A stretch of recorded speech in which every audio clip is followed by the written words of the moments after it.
versus J. Cole Yeah. shit. Because honestly, Wale fans and J. Cole fans are the same fucking people. We're not going to sit up here and do that. Matter of fact, let me mute your mic. And shout out to Memphis Bleak and Freeway and all them rock family boys for being the sacrificial lambs that eventually paid way for me. Okay. You said and shout out to Vic Mensa for being a cheaper punk-ass bitch version of me.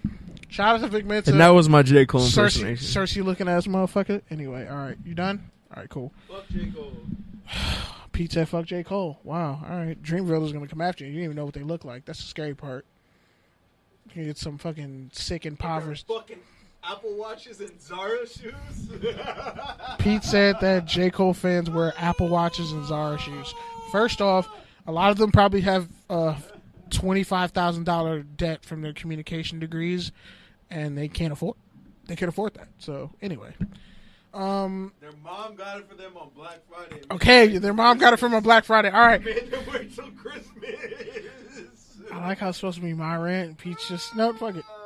I'm being reckless again. We'll let it ride. I'm being reckless again. All right, man, hurry up. Close out the fucking show. Stop you talking. Got shit to say. I actually do. It's funny though. Like I remember when you brought up the topic of glass ceilings, and usually the person who breaks through the glass ceiling gets left behind and totally forgot about it in history. And I can relate to that because I was that nigga. I am at that point. But Pete just put his head down on the table. Thank you for not slamming your head on the table. Cause nobody cares you don't have about insurance. your plight. Yo, that's the title. That's the title? Nobody cares about your plight? Fuck you, Pete. Fucking struggle hoopty. Struggle hoopty. Why is he crying? Fucking Pete. You really dropped the headphones. But no, in all seriousness, man. We're approaching. No one cares about your plight. I know we're approaching 100 episodes. Shut the fuck up, Pete. I know no one cares about my plight. I was joking, but nah. Like we're approaching 100 episodes, and honestly, I'm really proud of like this because it's like what we started. It kind of just feels like we were always having these conversations, like doing 2-hour shows, and then really just condense it down to like 30-minute conversations. We were always talking like this. And also just in media, like, we see a lot of fake shit. Like, Pete has beef and smoke for Berto Duran. Is it Berto Duran? Whoa. Not Berto Duran.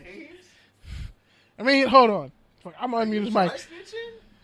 No, because we saw... Nah, that's not dry snitching. You were shitting on people's names. I'm not dry snitching. Dog, you named 5 people's names in the media you don't fuck with. I named them. I don't go saying you said shit about them. Okay, Let's talk about all the I'm throwing his name in the ring on behalf of both of us. On a He said some shit. Like, first off, this whole issue with journalists wanting agents and shit. Like, be honest, you didn't really want to be a journalist. That was my fucking point. You didn't want to be a journalist. You wanted to be famous. You don't actually care about truth and fucking transparency. Like, Pete and I can say we got into journalism. And now you're mad because influencers got more clout and more advertisers. You can talk to the mic. I unmuted your mic. But anyway. But yeah, and now journalists are upset because influencers got more clout and brand respectability than them. And they're just surprised. Ryan called you a backseat podcaster? Oh shit! But honestly though, for real, I don't like that shit. I never liked it when I saw like people just in school, like, oh, I want to be this famous person on TV, but like, yo, you stupid as fuck in real life. Like, you don't know anything about anything, and you call yourself a journalist. That's why, like, I know Pete and I got to a point before we started the show where like, yo, we could just do this shit on our own. Like, we could create our own. Like, people. It's funny. A lot of these older people in media say, oh, create your own platforms, this, that, and the third, but then they shit on you for having a following and actually being social when they don't really have any followers. I know. I've seen some of these professors who tell me how I should be doing shit on Twitter, and I'm just looking at you like, you have 370 followers, sir or ma'am. X. Like, who, like, you have 37 followers, and some of them are like, your other colleagues who don't know shit about this era and can't really survive in it because you made your money in your prime and really didn't do anything to build anything forward or create platforms for the same people who you see coming up who actually want to make a change. You were your job title. You earned your lifetime employee. No one remembers the story you did. Literally, like, You are your LinkedIn profile. Literally, like you live off that. That's all you have. Like that's. I feel like there's two types of people in this world. There's people who just know that like they're not that cookie cutter corporate person, and then there's all these ass kissers. Like you, but you fail to admit it, even though I tell you on a weekly basis. I'm not an ass kisser though. Whose ass have I kissed? I don't even kiss my own ass. So how?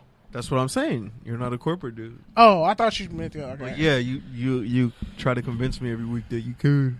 That I could do it. But honestly, it's like for young people, because we really are just out here blazing our own trails, and we just have to accept the fact that the older generation, the ones who do help, they try, they do what they can, but most of them really didn't give a fuck about us like that. They were too busy living their own lives and feeding off a system that is honestly outdated. So for all you people in media who are up and coming and you actually want to create a platform off honesty and something that's respectable. Or like people in the streets fuck with us and say they like our shit. Yeah, we're not like, we don't have a huge following, but I know if like street cats on the corner are saying like, I fuck with your message and what you're doing. You know what? I think I'm doing something right. So with that, we gonna keep rocking. We gonna keep doing our thing. But most importantly, I'm allergic to fake people and fake shit, and that's probably why I've made a lot of enemies. But honestly, none of those people would fight me alone in an elevator because you know what the fuck would happen. I'll fight you. You would, but you're different. You're like you'd fight me, but I'd leave you more fucked up than me. Like you'd have medical attention. Like we'd be eating at Wendy's. We wouldn't say shit for 40 minutes. Then you give me a ride home, and I'd be like, "Fuck, would we go to Wendy's?" Because like there's no rallies around, so we got to get a Frosty. I gotta like have a Frosty. You got to put one on your face because it's fucked up, and you're like, damn. That's a real I don't have like you're like I don't have insurance. We both fucked up. Why don't we even fight? We actually were agreeing. We said the same shit differently. That's what most of this podcast really is. See that shit. Like honestly, we could get into a fight in the next 10 minutes and be like, "What was the point, dog? Stop somewhere so I can go take a shit, or like run to the liquor store and buy a bunch of unnecessary snacks and drinks." Or better yet, go to that same gas station where they only have orange Gatorade. And It's yellow not Gatorade. even the regular yellow Gatorade. It's like some knockoff pineapple shit that they probably get at the fucking 88-cent store. I wouldn't lace Not that even shit the with 99 steroids. has that shit. I wouldn't lace that It's shit probably with... bum piss laced with Red Bull and pineapple Swisher. I wouldn't mix that shit with like any amount of drugs or jungle juice at a college party. Like I would. All right, man, let's get the fuck out of here. It's just Touchdowns and gross. Tangents, you know what it is. Your weekly NFL podcast, context for the culture, topical tangents, Culture- Catch us. culturally concise commentary. Shout out to the Good News radio station. Shout out to the X Squad affiliate. Shout out to FBC Radio. Shout out to your favorite podcast platform, wherever you're listening to this. Rate it, love it, like it, share it, whatever. Tell us to fuck off. At Yeah. TDs_tangents on Twitter and IG. At Ozo Grande, OZO Grande, anywhere you find it. And I'm at Pete Certified. Should we go out with Lupe Fiasco or the typical shit? I don't even care. It's probably not. We're not gonna hear it anyway. We'll see. Honestly, don't even know if you can hear it. Yeah, man. It's weird. There's like a delay. I'm just waiting on the app, and I'm like, oh shit, there's a total delay.